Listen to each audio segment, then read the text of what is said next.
Hey, look out. It's airborne. Human transmission of the deadly H7N9 virus is now confirmed.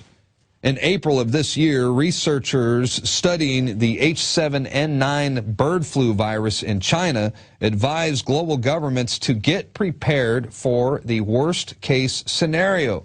According to the World Health Organization, H7N9 is one of the most lethal influenza strains ever, and it mutates 8 times faster than a normal flu virus with a death-to-infection ratio of about 25%. The Sun China Morning Post is reporting that researchers have confirmed that not only can the virus be transmitted from one human to another, but now it's gone airborne. And we know that pandemics have been responsible for the deaths of hundreds of millions of people throughout history, and once they start, they are very hard to control. Meanwhile, the threat exists right here in the United States that a deadly disease will escape one of the many biodefense labs scattered throughout the country. In fact, according to the CDC, there is a 70% chance that a deadly virus will eventually get out.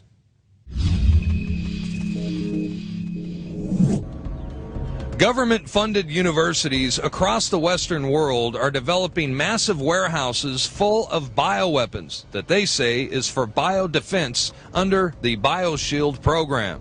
Airborne Ebola, smallpox, bubonic plague, bird flu, and the H1N1 superbug are being weaponized and kept in moderately secured facilities like at the Galveston National Laboratory on the campus of the University of Texas. Now, this may be one of the biggest threats we now face, as the risk of a deadly virus escaping one of these laboratories and starting a global pandemic, well, it is a clear and present danger.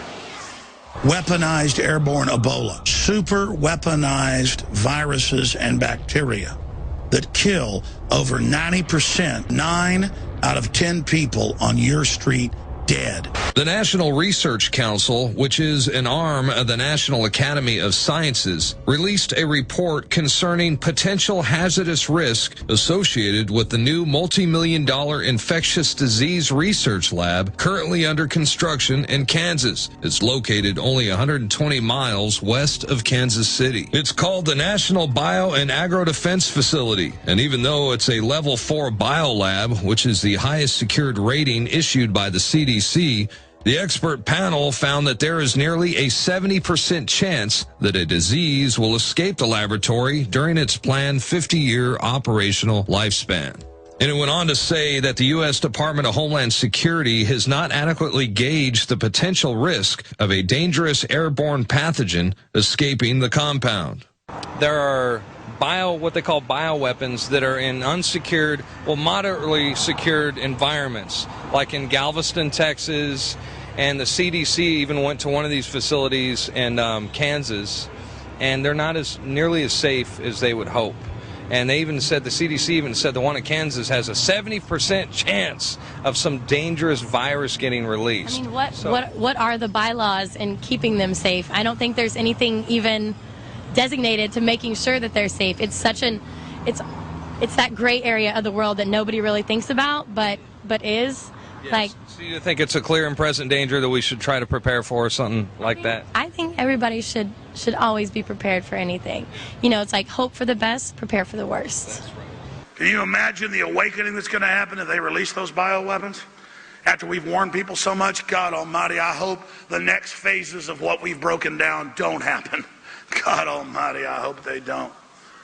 But I know one thing, I'm sure selfish. I've sure gotten my family ready. Do you think it's wise for people that collect food and they have stockpiles of food and stuff like that just in case of emergency and have a place to go just in case something like this were to happen? I don't have anything stockpiled. I'm all about having weapons. I'm all about getting as much ammunition as you can getting it, because everybody's going to get crazy. They're going to want to get their hands on whatever sources are available: food, water, natural resources, anything to keep the normalcy of life continuing. That's why I'm out here on the streets. I want to learn some street smarts, and if it goes down, then I want to be able to find your way around it. Yeah. Now, let me tell you something. once something like that goes down, the people in the high-rise apartments and stuff, they're not going to know what to do. It's the people with street smarts are going to be the ones that are able to survive. Just making sure that you have the resources that you need, because when the world gets chaotic, everybody loses their minds. Let me put this in layman terms.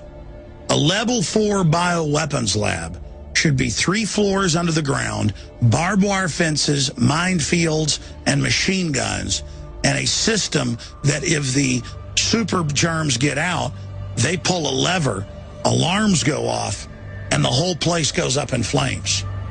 But instead, the global elite are storing it in level 2 facilities like the University of Texas at Galveston behind a glass door with a swipe card right there in Petri dishes. And they're doing this so that when they release it to massively reduce population, they can claim it was an accident.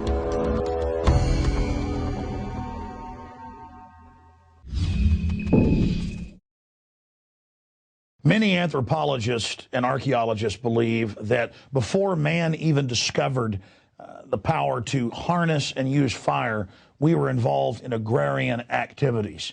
That is, taking the seeds of plants and then replanting them to produce more.